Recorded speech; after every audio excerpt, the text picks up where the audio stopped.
Sir Congress MLC అభ్యర్థి అయిన doctor V Narender Reddy sir office నుండి మాట్లాడుతున్నామండి. చెప్పండి.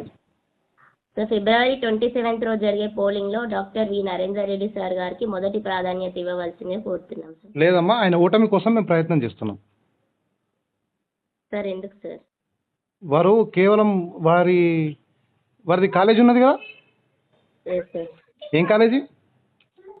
ఆల్ఫోర్ జూనియర్ కాలేజ్. అందులోనే మా కూతురు చదివింది. మా కూతురుని చదివినప్పుడు సార్కు ఏదైనా రిక్వెస్ట్ అంటే మా పాపను బ్రాంచ్ చేంజ్ చేయడానికి దానికోసమని 4 సార్లు వస్తే ఒకసారి కూడా సార్ అపాయింట్మెంట్ ఇవ్వలే. సార్ ఛాంబర్లోకి మమ్మల్ని రానియలే. ఏ పేద విద్యార్థికి ఆయన ఎప్పుడు 10 రూపాయలు డిస్కౌంట్ ఇవ్వలే. హలో సార్ వింటున్నా. ఆయన కార్పొరేట్ కాలేజీలకు పనిచేస్తాడు తప్ప రాజకీయంకు పనిచేయడు. ఓకేనమ్మా? Okay sir. ఇప్పుడు నేను చెప్పింది మీరు ఫీడ్బ్యాక్ చెప్తారా లేకపోతే మీరు పెట్టే సత్నే ఊరుకుంటారా?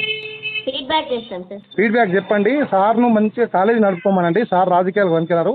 సార్ మీరు ఎప్పుడు ఎవరికి డిస్కౌంట్ ఇవ్వలేదట, ఎవరు వస్తే ఫోన్ ఎత్తలేదట, ఏ తల్లిదండ్రులు వచ్చినా మీరు చక్కగా రెస్పాన్స్ కాలేదట. ఇక మీరు ఎమ్మెల్సీ ఏం చేస్తారు? సప్లైకి వద్దు ఊకోని అని చెప్పండి.